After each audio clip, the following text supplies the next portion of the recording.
সাইয়্যিদাতুনা হাজারকে নিয়ে দুধের বাচ্চা ইসমাইলকে নিয়ে মক্কার মরুজমিনের মাঝখানে রেখে আসলেন। মানুষ নাই, প্রাণী নাই, খাওয়ার পানি নাই, কোনো পশু পাখি নাই, আকাশের পাখিও নাই, কেউ নাই, একটা মাত্র পানির মশক। একটা মশকের ভেতরে সামান্য কিছু পানি। দুধের বাচ্চা ইসমাইলকে নিয়ে সাইয়্যিদাতুনা হাজার দাঁড়িয়ে রইলেন। কোনো কথা না বলে বিবি আর বাচ্চাকে রেখে চলে যাচ্ছেন। চোখের পানি ছেড়ে সাইয়্যিদাতুনা হাজার ডেকে বললেন, ইব্রাহিম একটু দাঁড়াও। কথা নাই, বার্তা নাই, কিছুই বললা না। কি আমার অপরাধ? কেন এই ধুধুমরু প্রান্তরে আমাকে দুধের বাচ্চাটারে রেখে গেলা?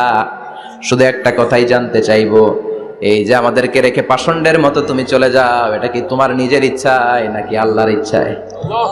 সাইয়েদনা ইব্রাহিম কোনো কথা না বলে শুধু প্রশ্নের উত্তর দিলেন, বললেন আল্লাহর ইচ্ছায়। কার ইচ্ছায়? নবীরা নিজের ইচ্ছায় কিছু করে না, যেটাই করে করে কার ইচ্ছায়? সাইয়্যিদাতুনা হাজার বললেন, ইযান লা ইউদাইয়ুনাল্লাহ, তোমার ইচ্ছায় যদি আমাদেরকে রেখে না যাও, আল্লাহর ইচ্ছায় যদি রেখে যাও, তাহলে আমার ভরসা আছে আল্লাহ আমাদেরকে নষ্ট হতে দিবে না, আল্লাহ আমাদেরকে কোনো কষ্ট দিবে না। আমার আল্লাহই আমার জন্য যথেষ্ট। সুবহানাল্লাহ। আপনারে মায়েরা যারা আছেন, আপনাকে আর আপনার দুই সন্তানকে নিয়ে আপনার স্বামী সিলেটের হাকালুকি হাওরের মাঝখান দিয়ে রেখে আসছে। কি করবেন? পিছনে পিছনে দৌড়াবেন, গালাগালি শুরু করবেন।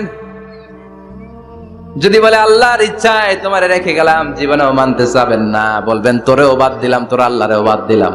আছে না নাই? কিন্তু সাইয়্যিদাতুনা হাজার কেমন নারী ছিলেন, একটা টু শব্দ করেন নাই। শুনতেছেন?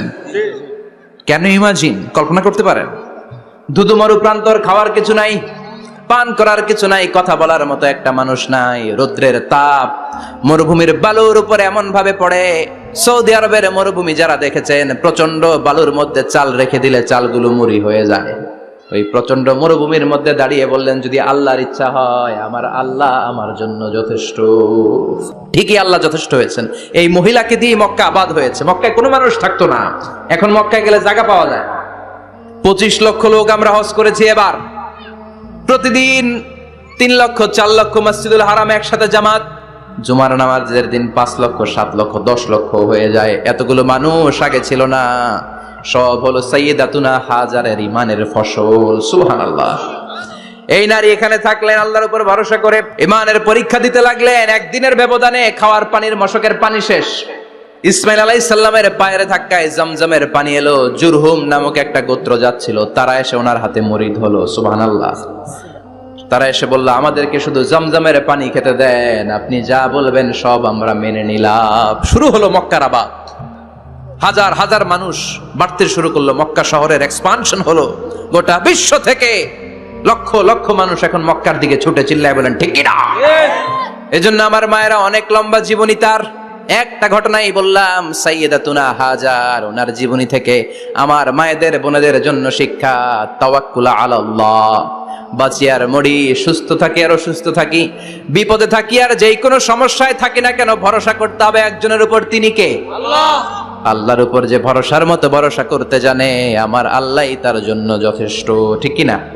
তাহলে হাজার থেকে আমার বোনদের জন্য শিক্ষা হচ্ছে, তাওয়াক্কুল করব আমরা কার উপরে? ভরসা রাখবো কার উপর? সবসময় আত-তাওয়াক্কুল আলাল্লাহ, আল্লাহর উপর ভরসা করতে হবে। আমার মায়েরা, আমার বোনেরা, ফেরাউনের স্ত্রী এই মহিলা অনেক দামি মহিলা, মুসা আলাইহিস সালামের পালক মা। সুবহানাল্লাহ পড়েন। নিজের সন্তান ছিল না, সাইয়েদনা মুসা আলাইহিস সালামকে মায়ের মতো লালন পালন করেছেন। গোপনে গোপনে মুসা আলাইহিস সালামের উপর ঈমান এনেছেন। গোপনে গোপনে রাত্রিবেলা তাহাজ্জুদ পড়ে চোখের পানি ছেড়ে চাইতেন কার কাছে? ফেরাউনের বউ আর ফেরাউনের ফিনান্স মিনিস্টার, অর্থমন্ত্রীর বউ, দুইজন লুকিয়ে কালিমা পড়ে মুসলমান। ফেরাউন কিছু জানে না। সুবহানাল্লাহ। কি আল্লাহর খেলা!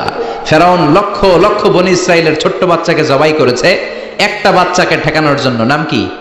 মুসা। আর ফেরাউনের ঘরে আল্লাহ মুসাকে বড় করলেন। কোন? সুবহানাল্লাহ। লুকিয়ে লুকিয়ে ঈমান আনলো। ফেরাউনের বউ আসিয়া, অর্থমন্ত্রীর বউ, দুইজন মিলে ফেরাউনের কাছে ঘটনা পৌঁছে গেল, খবর পৌঁছে গেল। ফেরাউন ডেকে পাঠালো। দুধের বাচ্চাকে নিয়ে ফেরাউনের অর্থমন্ত্রীর বউ হাজির।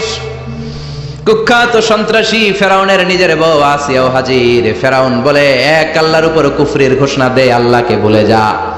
আমার পায়ের সামনে সেজদা দে, আমি মাফ করে দেব। আসিয়ার এক কথা, জীবন যাবে কিন্তু ঈমান যাবে না। ফেরাউনের অর্থমন্ত্রীর স্ত্রীরও এক কথা, যে আল্লাহর কাছে আমরা মাথা নত করেছি, পৃথিবীর কোন শক্তির কাছে ওই মাথার নত হতে পারে না। ফেরাউন বলল, তাই নাকি? দেখি তোদের ঈমানের পাওয়ার কত বড়। অর্ডার করলো, বিশাল বড় পাতিল নিয়ে আসো, কড়াই নিয়ে আসো, কড়াই ভর্তি তেল গরম করতে শুরু করো। টকবক টকবক করে কড়াইয়ের মধ্যে গরম তেল। ফেরাউন বলে, ও অর্থমন্ত্রীর স্ত্রী, তোমারে অনেক ভালো জানতাম, এখনই আমার পায়ের সামনে সেজদায় লুটিয়ে পড়ো, আল্লাহরে ছাড়ো, আমি তোরে ছেড়ে দেব। অর্থমন্ত্রীর বউ বলে, এত সোজা না। সুবহানাল্লাহ বলে। কি ঈমান? ঈমানের পথে অবিচল থেকে আমার মরণ যেন হয়, তোমারই কাছে মিনতি আমার, তোমারই কাছে মিনতি আমার, মহামহিম দয়াময়, ঈমানের পথে অবিচল থেকে আমার মরণ যেন হয়। পড়েন আমিন। আবার পড়েন আমিন। এক কথা, আল্লাহর সামনে মাথা নত করেছি, কারো সামনে করব না। ফেরাউন অর্ডার দিল, এই মহিলার দুধের বাচ্চাটারে টান দিয়ে আন, টকবক তেলের মধ্যে, কড়াইয়ের মধ্যে গরম তেলের মধ্যে ছেড়ে দে। মায়ের চোখের সামনে দুধের বাচ্চাকে গরম তেলের মধ্যে ছাড়ে। হিসাবটা কি সহজ নাকি? কথা বলেন। চিৎকার দিয়ে মা কেঁদে ওঠে, ছেড়ে দাও। ফেরাউনের নির্দয় অন্তরে দয়া হয় না। দুধের বাচ্চাটারে তেলের মধ্যে ছেড়ে দেওয়ার পরে মুহূর্তের মধ্যে ছেলেটা রোস্ট হয়ে যায়। কিন্তু ছেলেটা হাত উঁচু করে ডেকে বলে, মা ভয় পেও না, তোমরা দেখো টকবগে কড়াইয়ের ভেতরে তেল, আসলে মা এটা আগুন না, এটা জান্নাতের বাগান। ও মা, ফেরাউনের দিকে তাকাস না রে মা, আমার মতো দৌড় দিয়ে তেলের মধ্যে ঝাঁপ দে। আল্লাহু আকবার। ফেরাউনের অর্থমন্ত্রীর বউয়ের ঈমান দ্বিগুণ হয়ে যায়, 3 গুণ হয়ে যায়। সে বলে, ফেরাউন, গোটা পৃথিবীটারে এক পাশে করতে পারবি, কিন্তু আমার মাথাটা তোর পায়ের সামনে নোয়াতে পারবি? ফেরাউনের অর্থমন্ত্রীর ওই স্ত্রীকে বাচ্চার পরে ওই তেলের মধ্যে ঢেলে দেওয়া হলো। ওই মহিলাটাও রোস্ট হয়ে যায়। বাকি রইল ফেরাউনের বউ আসিয়া। কি নাম? আসিয়া কিন্তু দৃশ্যটা দেখেছে, চাক্ষুষ মৃত্যু দেখেছে দুইজনের।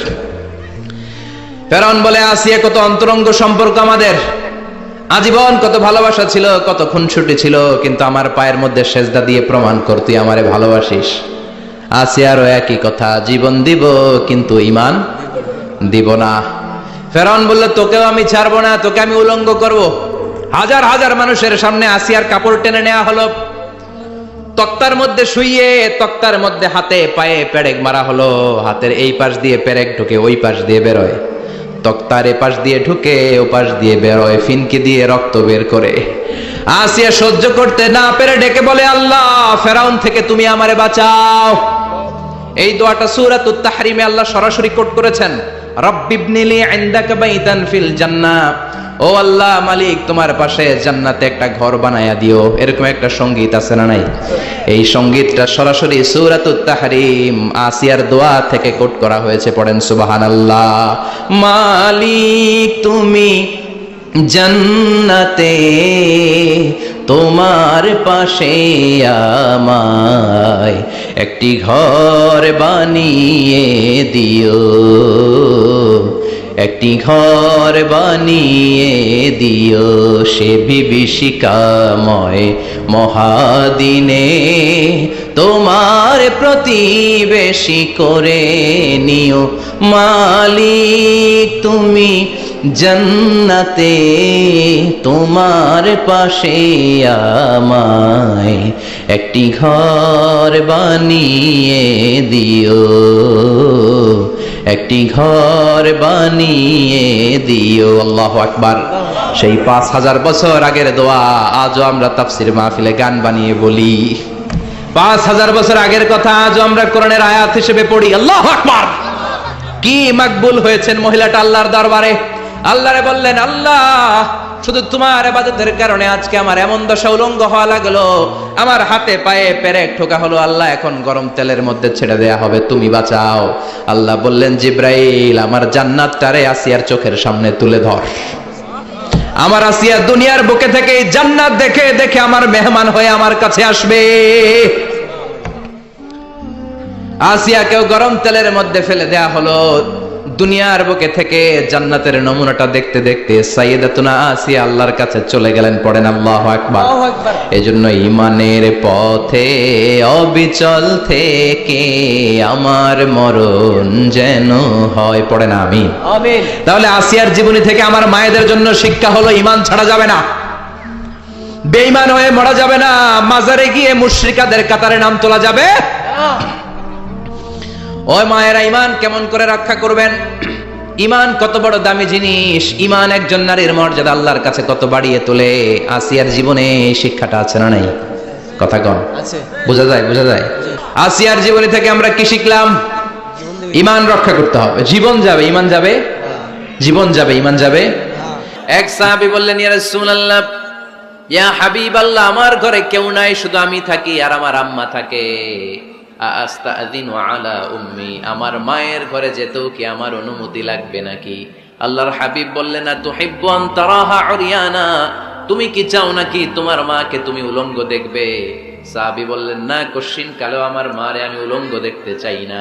আল্লাহর হাবিব সাল্লাল্লাহু আলাইহি ওয়াসাল্লাম বললেন, ইদান ইস্তাযিন আলাইহা, তাহলে তোমার মার ঘরে ঢোকার আগেও অনুমতি নিয়ে ঢুকবা। মায়ের ঘরে ঢোকার আগে অনুমতি নিয়ে ঢুকবা। সাহাবী বলে, আনা খাদিমুহা, রাসূল সাল্লাল্লাহু আলাইহি ওয়াসাল্লাম, আমি ছাড়া ওনার কেউ নাই, আমি তো ওনার খেদমত করি, আমার মার ঘরে ঢোকার আগে অনুমতি নেওয়া লাগবে? আল্লাহ রাসূল সাল্লাল্লাহু আলাইহি ওয়াসাল্লাম বললেন, হ্যাঁ, তোমার মায়ের ঘরে ঢোকার আগে অনুমতি নেওয়া লাগবে।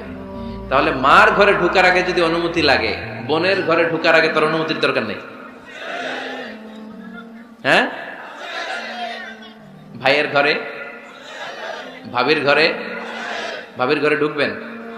হ্যাঁ, অনুমতি নিয়ে ঢুকবেন না। খবরদার, কারো ঘরে ঢোকার আগে অনুমতি নিয়ে ঢুকবো আমরা। হুট করে আমরা অনেক সময় ঢুকে পড়ি। সে হয়তো বিশ্রাম নিচ্ছে, অল্প কাপড় পরে শোয়া, বা বিছানায় এমন ভাবে পড়ে আছে, ওই অবস্থায় সে কারোর সাথে দেখা করতে চাচ্ছে না। ওই অবস্থায় হুট করে ঢুকা যাবে? নক করেন, সালাম দেন, নাম বলেন, পারমিশন চান। এই সময়ের মধ্যে সে নিজেকে গুছিয়ে প্রিপেয়ার্ড হবে, আপনার সামনে আসার উপযোগী করে নেবে নিজেকে, ঠিক কিনা? দিস ইজ ইসলাম। আওয়াজ করে বলেন, দিস ইজ ইসলাম। এটাই ইসলাম।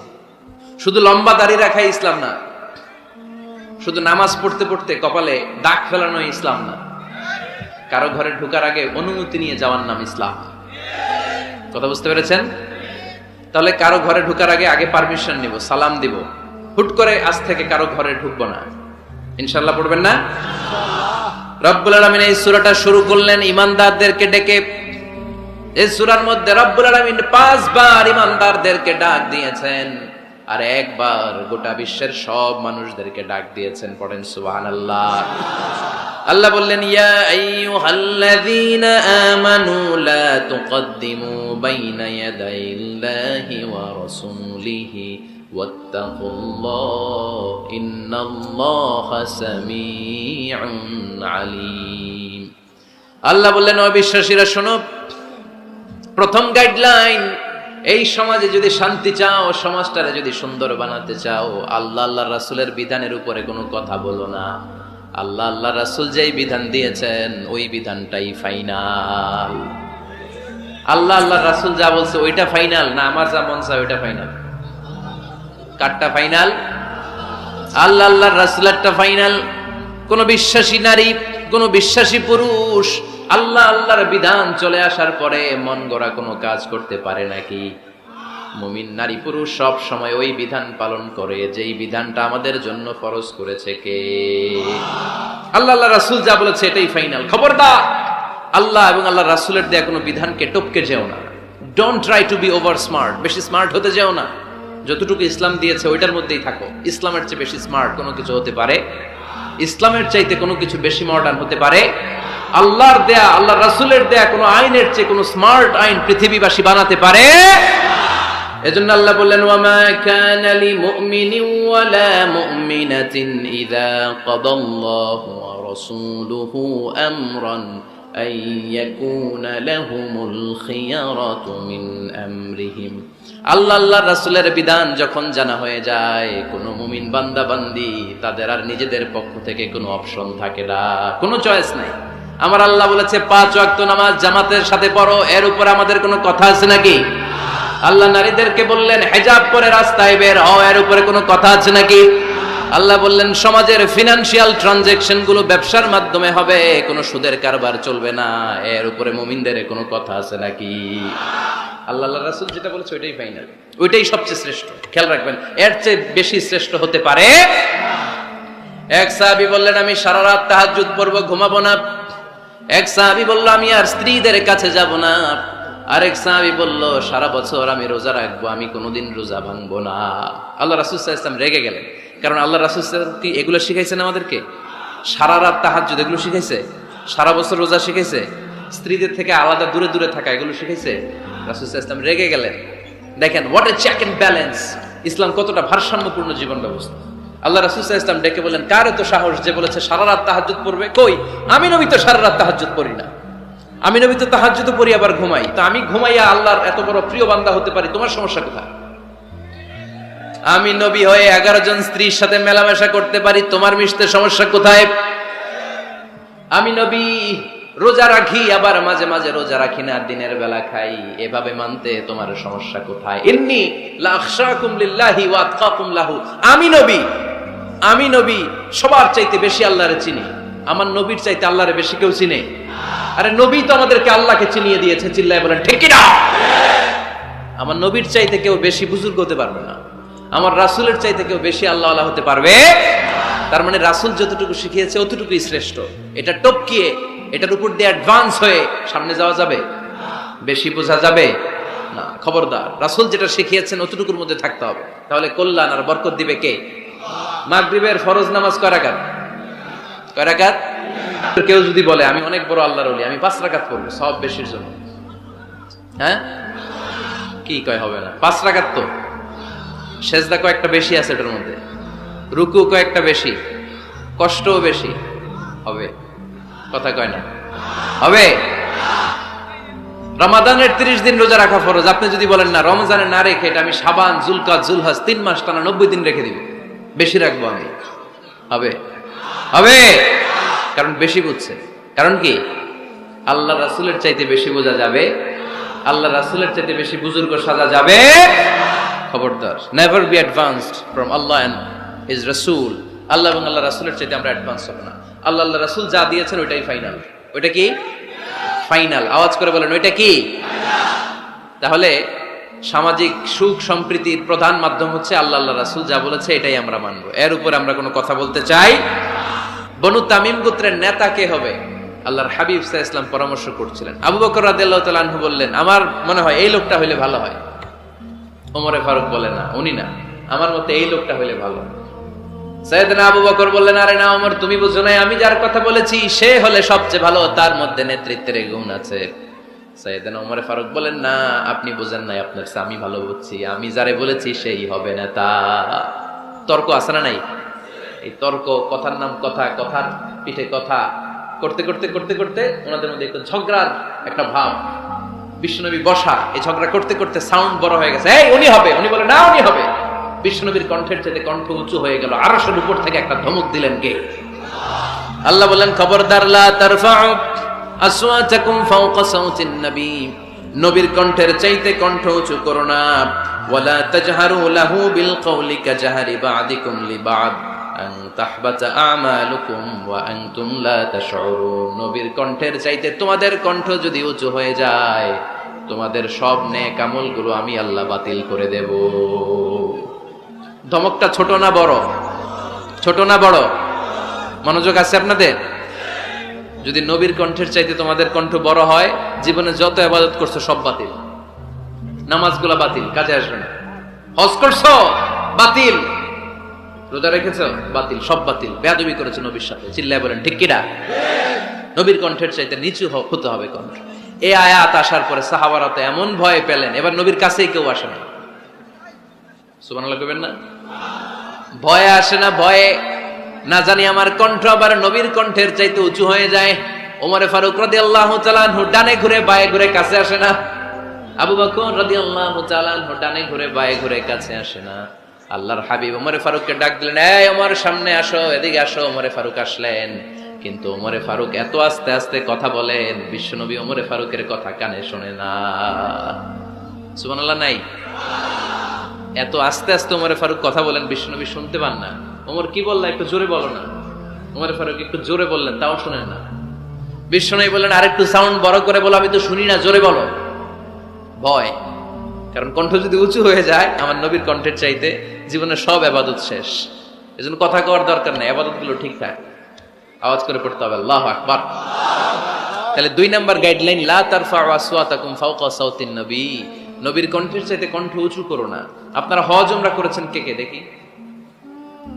মাশাআল্লাহ, হাত নামান। যারা আমরা করি নাই, আমরা আল্লাহর কাছে কামনা করি, আল্লাহ আমাদেরকেও তুমি যাওয়ার তৌফিক দাও। আমরাও যেন আমার নবীর কবরের সামনে দাঁড়িয়ে নবীর সালাম করতে পারি, তৌফিক দাও।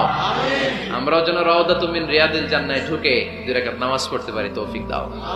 তোমার ঘরটা যেন তাওয়াফ করতে পারি, তৌফিক দাও। মক্কা মদিনার ঐতিহাসিক জায়গাগুলো যেন দেখে হৃদয়টারে ঠান্ডা করতে পারি, আল্লাহ তৌফিক দাও।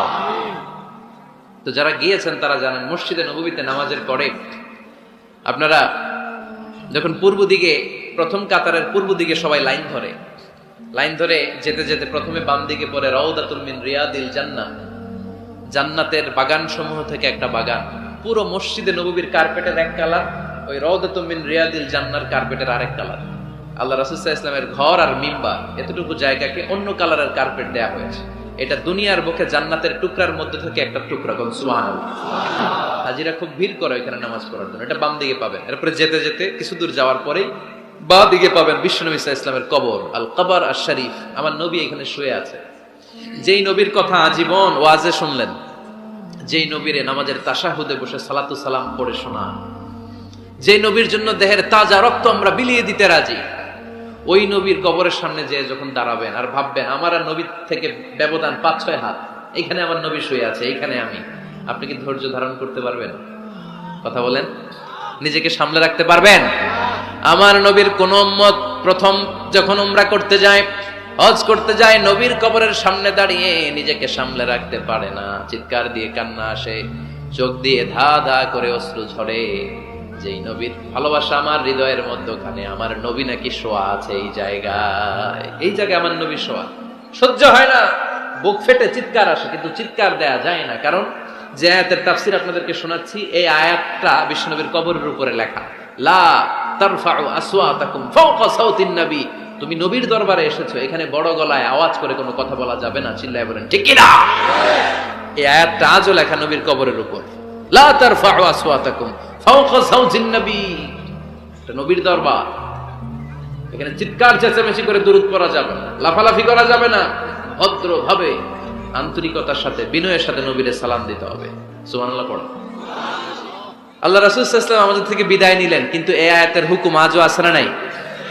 অনুরূপ ভাবে যারা আমাদের উস্তাদ, মা বাবা, আধ্যাত্মিক নেতা, ধর্মীয় গুরু, ইসলামী আন্দোলনের নেতা, তাদের সামনেও উচ্চবাচ্য করে আওয়াজ করা যাবে, তাদের সাথে ভদ্র ভাষায় কথা বলার দরকার আছে না নাই? তাহলে আমরা কিছু শুনলেই বিশ্বাস করি, এরকম আছে না নাই? যা শুনে তাই বিশ্বাস করে, এরকম করা যাবে? তো কি করবেন তাইলে? হ্যাঁ, কি করতে হবে? ঠিক না বে ঠিক? হ্যাঁ, ঘটনাটা ঠিক না বে ঠিক, এটা আমাদেরকে যাচাই করতে হবে। You have to justify the news, you have to verify the report, whatever you found in social media or Facebook, don't share, think twice before you share, man. Share করার আগে 2 বার ভাববেন যে শেয়ার করব কি করব না। একটা কিছু পাইলে শেয়ার মেরে দেয়, সে দিচ্ছে শেয়ার, তার বন্ধু দেয় শেয়ার, পুরা ফেসবুকের মধ্যে মারামারি আছে না নাই? আসলে এরকম কিছু ঘটেই নাই, আছে না নাই? খবরদার, আমরা খুব খুব বেশি পছন্দ করি এই রুমর, গুজব ছড়ানোর জন্য বাংলাদেশের পৃথিবীতে 1 নাম্বার। আমাদের চেয়ে কেউ বেশি গুজব ছড়াতে পারে? আমরা কি গুজব মানব? গুজব এটারে আজকে আমরা নো বলে দিব, নো। কি বলবেন? এত আস্তে? গুজবকে আমরা কি বলবো? নো। গুজবে কান দিবেন না। প্রায় দেখবেন সোশ্যাল মিডিয়াতে অমুক নেতার গোপন ভিডিও ফাঁস, তো অমুক নেতার গোপন ভিডিও ফাঁস হয়েছে, আপনার কি সমস্যা? আপনার এত ভালো লাগে কেন? আপনার ভিডিও তো কয়দিন পরে ফাঁস হবে, তখন আপনি কি করবেন? এই সমস্ত আজে বাজে কাজে যাবেন না। অমুক নেতার কি ফাঁস হয়েছে, কি গোপন ভিডিও, কি স্ক্যান্ডাল, এগুলো নিয়ে কখনো মুমিনদের মাথা ব্যথা থাকতে পারে? মুমিন চাইলেই যে কোনো জিনিস শেয়ার দিতে পারে না। আপনি লা ইলাহা পড়েছেন, এই লা ইলাহা যেন তেন কোনো বাণী নয়। এই লা ইলাহার ঘোষণা দিয়ে যে মুমিন হয়, তার হাতগুলো আল্লাহর কাছে একেবারে সারেন্ডার, তার জিহ্বাটা সারেন্ডার, তার চোখগুলো সারেন্ডার, তার কানগুলো সারেন্ডার। সে চাইলেই মন যা চায় তা করতে পারে না, ঠিক কি না? আপনার কান দিয়ে যা শুনতে মন চায় শুনতে পারবেন? কেন পারেন না? কারণ আপনি মুমিন, ঠিক কি না? চোখ দিয়ে যা দেখতে মন চায় দেখা যায়। তাহলে ফাচাবাইয়ানু, নিউজ একটা শুনলেই আমরা শেয়ার দিব না ভাই, আমরা একটু চেক করব, ক্রস চেক, ডাবল চেক, নির্ভরযোগ্য তথ্যসূত্র তালাশ করব যে আসলে এই ঘটনাটা ঘটছে কিনা। 100% যখন আপনি confirm, then you may share in Facebook, that's not a big deal. Then share দেন, জনসচেতনতার জন্য শেয়ার দেন, সমস্যা নাই। কিন্তু না জেনে শেয়ার দেওয়া যাবে? কথা বলেন। আল্লাহ রাসূল সাল্লাল্লাহু আলাইহি ওয়াসাল্লামের জীবনে এরকম একটা ঘটনা ঘটেছিল। হারিস বিন মিরার রাদিয়াল্লাহু তাআলা আনহু বনুল মুস্তালিকের যুদ্ধে জেতার পরে হারিস বিন মিরারকে বিশ্বনবী দায়িত্ব দিলেন যে হারিস বিন মিরার, তুমি এই এলাকার নেতা, কি করতে হবে আমাদের? বিশ্বনবী বললেন, নামাজ পড়বা, রমাদানের রোজা রাখবা, যাকাত আদায় করবা। মেরার বলে, তাহলে যাকাত নেন। বিশ্বনবী বললেন, না, 1 বছর পূর্ণ হওয়ার পরে যাকাত দিতে হয়। যাকাত কয় বছর পর পর? যাকাত প্রতিদিন দেয়া লাগে। হালানিল হাউল, 1 বছর যখন হবে আমি আমার সাহাবী পাঠাবো মদিনা থেকে, তখন দিয়ে দিও। বিশ্বনবী চলে গেলেন। 1 বছর পরে এক সাহাবীকে রেডি করলেন, যাকাতের সম্পদ নিয়ে আসো বনুল মুস্তালিকের পক্ষ থেকে। ওই সাহাবীর নাম হচ্ছে ওয়ালিদ ইবনে উকবা। বিশ্বনবী ডেকে বললেন, ওয়ালিদ যাও, 1 বছর সময় অতিক্রান্ত হয়েছে, বনুল মুস্তালিকের লোকদের যত যাকাতের সম্পদ জমা হয়েছে নিয়ে আসো। সাইয়েদনা ওয়ালিদ ইবনে উকবা যখন সম্পদ আনার জন্য বের হলেন, ওইদিকে বনুল মুস্তালিকের লোকেরা শুনতে পেল বিশ্বনবীর পাঠানো সাহাবী ওনাদের এলাকায় শুভাগমন করবে। ওই সাহাবীকে লাল গাড়িচার সংবর্ধনা দেওয়ার জন্য সেনাবাহিনী সহ পুরো এলাকা থেকে সব সৈন্যবাহিনী সহ তারা মরুভূমির মধ্যে এসে দাঁড়িয়ে রয়েছে। সুবহানাল্লাহ পড়ে। নবীর সাহাবীর আগমন হবে, নবীর সাহাবীর শুভাগমন। উনি এসে আমাদের এলাকার যাকাতের টাকা কালেকশন করে নিয়ে যাবে, ওনাকে সংবর্ধনা দিব, বের হও। তলোয়ার নিয়ে, ঘোড়া নিয়ে, গার্ড দিয়ে আমরা দাঁড়িয়ে থাকি।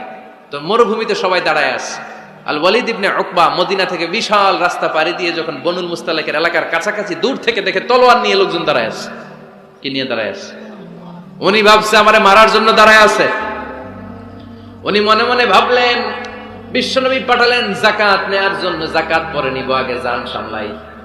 কারণ এলাকার লোকেরা সব তলোয়ার নিয়ে সেনাবাহিনী সহ দাঁড়ানো। আসলে কথাটা কি ঠিক? মারার জন্য দাঁড়ায় আছে? কি জন্য? সম্মান দেওয়ার জন্য, ওয়েলকামিং রিসেপশন দেওয়ার জন্য। উনি ভাবলেন আমারে কচু কাটা করবো, এক কাজ করি, ওদিকে না যে অ্যাবাউট টার্ন, উল্টা ঘুরি। যেই চিন্তা ওই কাজ। সাহাবী আল ওয়ালিদ ইবনে উকবা উল্টা ঘুরে গেলেন, মন্দ ধারণা নিয়ে ফিরে যায় বিশ্বনবীরে বললেন, নবী আপনি আমার মায়ের খাওয়ার জন্য পাঠাইছিলেন, যাকাত আনার জন্য পাঠিয়েছেন, কিন্তু তারা যাকাত তো দিবেই না, আমারে হত্যার জন্য তলোয়ার নিয়ে দাঁড়িয়েছিল গো নবী। কথা কি সত্য? উনি ভুল বুঝতে পারছেন, উনি ভুল বুঝেছেন। না বুঝে ভুল কথায় বিশ্বনবীর কাছে প্রচার করে দিলেন। আল্লাহর হাবিব সাল্লাল্লাহু আলাইহি ওয়াসাল্লাম সহজ সরল মনা নবী, সাহাবী তো আর মিথ্যা বলবেন না। বিশ্বনবী বিশ্বাস করলেন। বিশ্বাস করে খালিদ ইবনে ওয়ালিদের নেতৃত্বে 1000 সৈন্যের অভিযান পাঠালেন। বললেন, যাও, যে দেখো ঘটনা কি, ঘটনা সত্য হলে অভিযান চালাও। আল্লাহ বলেন, নবী অভিযান পরে চালায়েন, একটু থামেন। ফাতাবায়ানু ইন জাআকুম ফাসিকুম বিনাবাইন ফাতাবায়ানু। নবী ওয়ালিদ এসে আপনার কাছে দেই তথ্য প্রচার করেছে, তথ্যটা সঠিক নয়, আগে যাচাই করেন, তারপরে অ্যাকশনে যান, ঠিক কি না? আমরা ডাইরেক্ট অ্যাকশন মারি। আমরা কি করি? Action, action, direct action. সত্য না মিথ্যা ধারধারি না। আল্লাহ বললেন, নবী অভিযান চালাবেন না। ওয়ালিদ যেই কথা আপনারে বলেছে এই কথাটা সত্য নয়। আন তুসিবু কওমান বিজাহালাতিন ফাতুসবিহু আলা মা ফাআলতুম নাদিবিন। আপনি যদি ওই মুসলমানদের এলাকায় না জেনে অভিযান পাঠান, এই অভিযানে যদি কেউ মারা যায়, প্রত্যেকটা মৃত্যুর দায়ভার কিন্তু আপনার কাঁধেই বর্তাবে গো নবী, ঠিক কি না? এই যে আপনি চেক না করে, জাস্টিফাই না করে, নিশ্চিত না হয়ে, ওয়ালিদের কথায় বিশ্বাস করেই বনুল মুস্তালিককে অ্যাটাক করার জন্য 1000 সৈন্যবাহিনী পাঠালেন। ওরা যদি আক্রমণ করতো, কেউ যদি মারা যেত, এই দায়ভার কার? আমার নবীর, ঠিক কিনা? নবীকে শিখানোর মাধ্যমে আল্লাহ তাআলা গোটা উম্মাহকে শিখাই দিলেন, ইন জাআকুম ফাসিকুম বিনাবাইন ফাতাবায়ানু। কেউ যদি খবর নিয়ে আসে শুনেই বিশ্বাস করো না, আগে যাচাই করো, আগে চেক করো, তারপরে বিশ্বাস করবা, ঠিক কিনা? তাহলে এখন থেকে একটা কিছু শুনলে বিশ্বাস করবেন। 4 নম্বরে আল্লাহ বললেন, লা ইয়াসখার কওমুন মিন কওম, কেউ কাউরে ঠাট্টা করব না আমরা, অবজ্ঞার সুরে কোনোদিন কাউরে কোনো কথা বলবো না। রাজি আছেন? নেভার ডিসফেম ইচ আদার, একে অপরের দোষ খোঁজো না। আমাদের সমাজে কিছু লোক আছে নিজের দোষ দেখে না, খালি অন্যের দোষ দেখে, আছে না নাই? চায়ের দোকানে বসে বসে দেখবেন বলবে এই বাড়িতে এই সমস্যা, ওই বাড়িতে ওই সমস্যা, ওই বাড়িতে মারামারি, ওই বাড়িতে কাটাকাটি, তোর বাড়িতে কি সমস্যা ওইটা বল, তোমার বাড়িতে কি সমস্যা ওইটা বলো মিয়া। আছে না এরকম? এই হুজুর ভালো না, এই সমস্যা, ওই হুজুরও ভালো না, এই হুজুরও খারাপ, এই হুজুরের এই সমস্যা। তুমি হুজুরের কি সমস্যা? তুমি হুজুরের কি সমস্যা আগে জাতির কাছে ওইটা বলো। আগে নিজে ভালো হও, নিজে ভালো তো জগৎ ভালো। যেন খবরদার অন্যের দোষ খুঁজবেন না, এটা খুব বাজে একটা স্বভাব, খালি অন্যের দোষ খোঁজে। যে নিজে নিজের দোষ খুঁজতে পারে, যে নিজে নিজের সমালোচনা করতে পারে, সে সবচেয়ে বুদ্ধিমান। কারণ অন্যে কি করছে এই ব্যাপারে আপনারা ধরবে আল্লাহ। কথা বলেন না কেন? আল্লাহ আপনাকে ধরবে, আপনার কি সমস্যা, আপনি কি করলেন, শুধু ওই ব্যাপারেই আপনি জিজ্ঞাসিত হবেন। এজন্য আল্লাহ বললেন, তাদের উপর আমার লানত, তাদের উপর ধ্বংস, যারা প্রকাশ্যে অপ্রকাশ্যে অন্যদের দোষ খুঁজে বেড়ায়, দোষ বলে বেড়ায়, এরকম আছে না নাই? আল্লাহ লানত দিয়ে বললেন, ওয়াইলুল লিকুল্লি হুমাযাতিল লুমাযা, গোপনেও দোষ খোঁজে প্রকাশ্যেও দোষ বলে, তাদের উপর আল্লাহ লানাত। হুমাযাতিল লুমাযা, এই লুমাযা শব্দ থেকে আল্লাহ এনেছেন ওয়ালা তালমিযু আনফুসাকুম, একে অপরের দোষ খোঁজো না, নিজের দোষ খোঁজো, সেই সবচেয়ে বুদ্ধিমান। তাহলে আমরা আত্মসমালোচনা করব। কি করব? খেয়াল রাখবেন, সবচেয়ে খারাপ হচ্ছে সমালোচনা। সবচেয়ে খারাপ কি? তারপর কিছুটা ভালো যেটা, সেটা হচ্ছে আলোচনা। সেটা কি? আলোচনা। সবচেয়ে ভালো হচ্ছে আত্মসমালোচনা। সবচেয়ে ভালো কি? তাহলে 3টা বললাম। এক হচ্ছে সমালোচনা, আমরা করব না, আমরা করব আলোচনা, আর সবচেয়ে বেশি করব আত্মসমালোচনা, সেলফ ক্রিটিসিজম। রাতে ঘুমানোর আগে একটু ভাববেন কি কি ভুল করলাম, কাকে কাকে কষ্ট দিলাম, কি কি অন্যায় আজকে আমার দ্বারা হলো, কালকের দিনটা যেন আমার আজকের দিনের চেয়ে ভালো হয়। নিজের সাথে নিজের এরকম বোঝাপড়ার দরকার আছে না নাই? আমরা যেন আত্মসমালোচনা করি, ফরিদপুরের ভাইরা, অন্যের দোষ যেন না খুঁজি। Small people talk about people, যারা নিচু মানের মানুষ, এরা শুধু মানুষের দোষ খুঁজে বেড়ায়, মানুষ নিয়ে কথা কয়, এই মানুষ, এই মানুষের সমস্যা, এই সমস্যা। Average people talk about things.